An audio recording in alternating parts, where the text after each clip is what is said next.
Hope you guys are having a great holiday, enjoying Christmas with the loved ones. It is I, Santa DeathGun, here to bring you my Cubic Numeron deck for today, since I figured why not put the other OTK deck that's now out there with the most threatening OTK deck of all.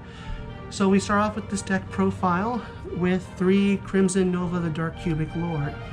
He is unaffected by the activated effects of monsters 3000 or less. If he battles a monster, he can make a second attack, and also at the end phase, he can burn every opponent for 3000 life points. He has the best boss monster we have. I love his effect personally for basically causing draws and for those cheesy wins. The second card that we run out of the deck is 3 Duza, the Meteor Cubic Vessel. This is one of our normal summoned monsters that when he is brought out, he can basically Foolish Burial a cubic card from deck to graveyard.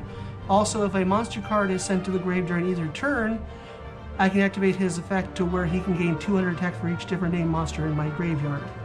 So he is the main one you definitely want to run 3 of. Don't go any lower.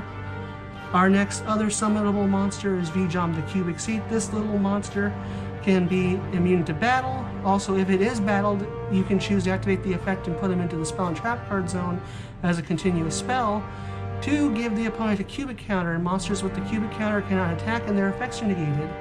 So he is one of the 3 ofs you mainly want to run unless somehow, in some miracle, they bring us some new cubic monsters. Then we go on to the 1 ofs, where we run 1 Guiera Guile of the Cubic King, basically our cowboy on wings. When he is summoned, he can inflict 800 damage to the opponent.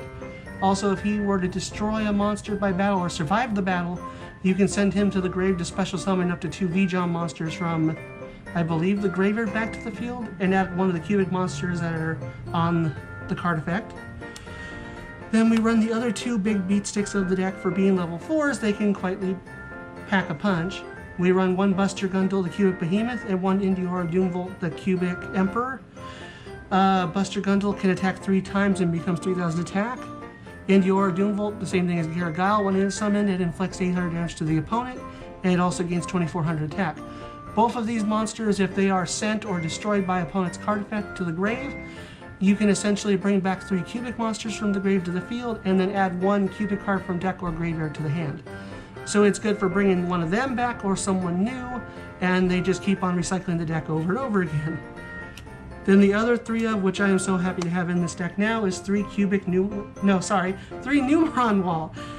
With this guy, if you take battle damage, you can special summon him and the battle phase. His other quick effect is you can send him from hand to grave and activate 1 Numeron network from the deck to the field spell zone.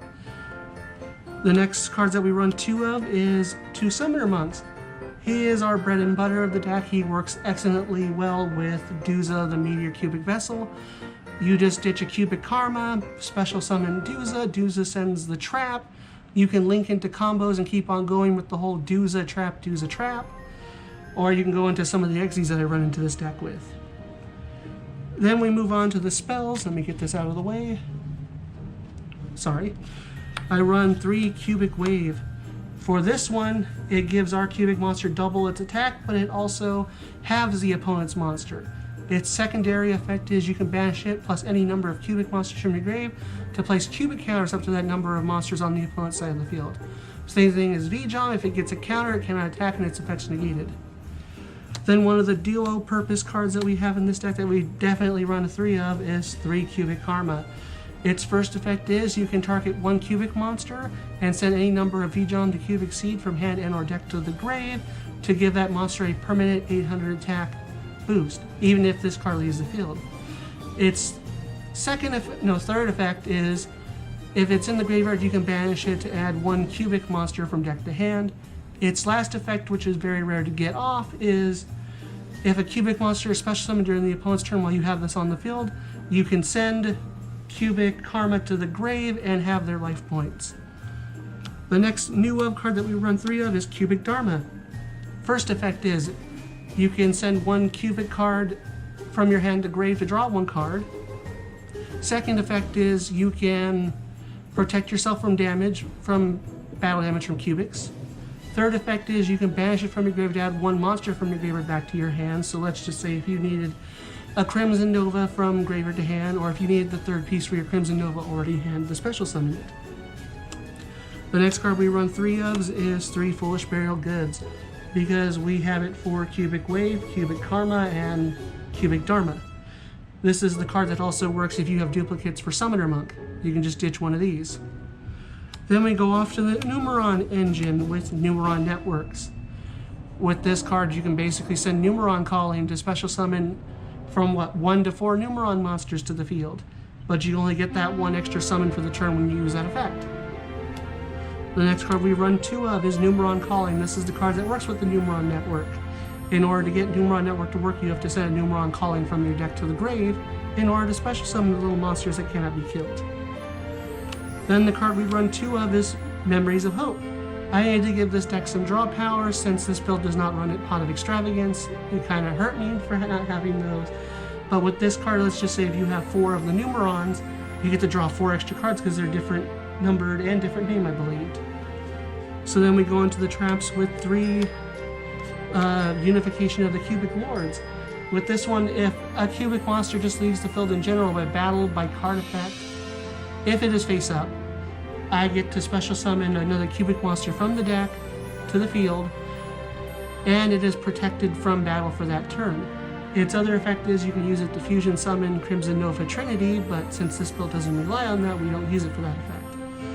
And the last Omni trap of the deck is 1 Cubic Ascensions.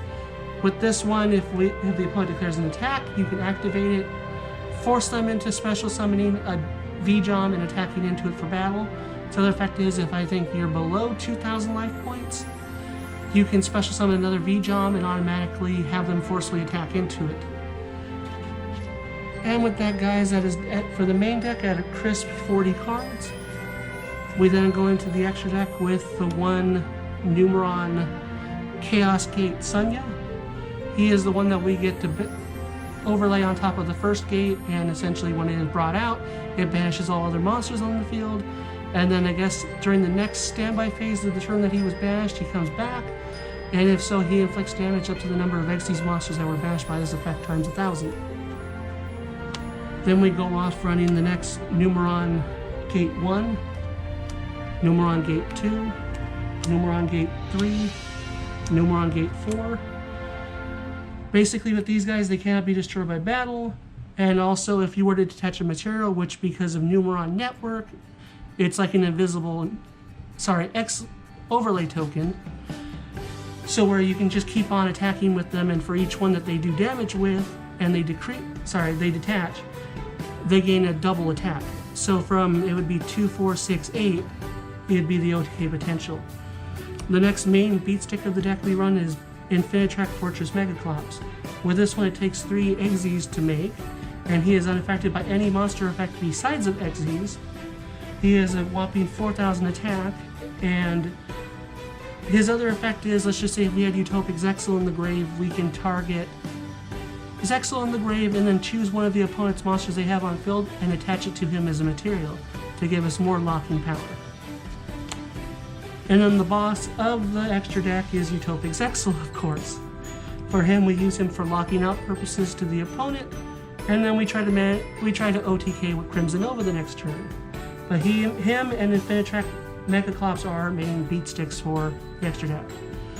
And the ones that I run personally for the extra deck is 1 Baguska, 1 Abyss Dweller, and 1 Tornado Dragon. 1 for continuously stopping effects, 1 for halting graveyard, and the other one for destroying back row. And then the main little buddy of this extra deck is 1 Pentastack, because he thankfully does not affect Crimson Nova to where it doesn't make him a piercer. For this, it makes Crimson Nova the most awesome beat stick. You just play 1 Cubic Wave onto Nova, have him on top, facing the arrow, and he can pierce through anything and just basically OTK the opponent. And with that, guys, that is the 15 card extra deck, and for the last part of it, we run into the side deck. We go into 3 Nibiru with a Primal Being. For this one, I absolutely despise decks that spam out 20 monsters in a single turn. I'm looking at dinosaurs, and maybe a few other of the newer decks. Then I run 3 Artifact Lancia. For this one, it's for the purpose of stopping potentially dinosaurs, Eldritch, maybe Emancipator if they're still a thing. Then we run to the 3 Cosmic Cyclones because some back row cards need to be banished instead of destroyed because they could potentially come back to bite you in the Tookish later, but it's better to get rid of them soon. 2 Twin Twisters, just because this deck loves to discard its cubic spell cards or traps to get the combos going. And this 2 Dark Ruler No Mores because I absolutely hate Superconductor Triano. You don't know how many times I want just to burn structure deck of that because I despise it. But yeah, I run this just so I can get my Crimson Nova and stuff out without having to have him Book of Mooning everything I hate. And then for the last 2 cards we run out of this side deck, which are traps, is Red Reboot and Imperial Order. The oldie but goodie from the Pharaoh Servant, and the super before it became a horrible secret rare. And with that, guys, I hope you do enjoy my build. I am going to try to upgrade it as soon as possible. We have other decks in store for later on once we get back together again. I know this whole lockdown thing is driving people insane. Preferably me, since I can't play Yu-Gi-Oh as much. But with that, guys, I hope you do enjoy you enjoy the video. Please subscribe, hit that thumbs up button. Please hit the notification bell to be notified of when our next videos come out. And from me and the rest of Team R.O.G, we hope you guys have a great holiday, and hopefully New Year's turns out great for you. This is DeathGun reporting in.